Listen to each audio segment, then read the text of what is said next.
Telepilt näitab jälle, kuidas orkaan möllab Ameerikas, taifuun Vaikse ookeani rannikul või kuidas torm räsib siin Eestis metsasid ja elektriliine.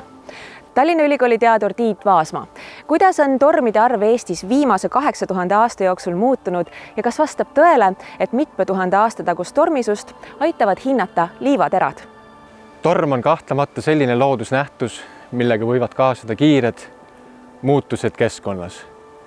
Lõhutud saab taristu, kaasneda võivad paraku ka inimohvrid. Nii Läänemere piirkonnas kui ka mujal maailmas on viimastel aastakümnetel tormide sagedus suurenenud.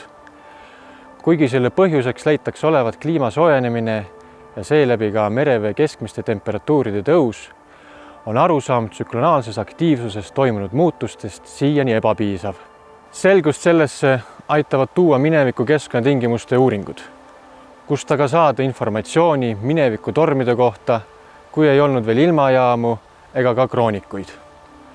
Üheks võimaluseks on tuulekandelise ehk eoolse liiva uurimine rannikusoodes. Sood käituvad tuulekandelisele liivale kui lõksud ja mida rohkem on torme või mida tugevamad need on, seda rohkem jõuab ka liiva soosse, kus see settib ja turbakihiga kaetud saab.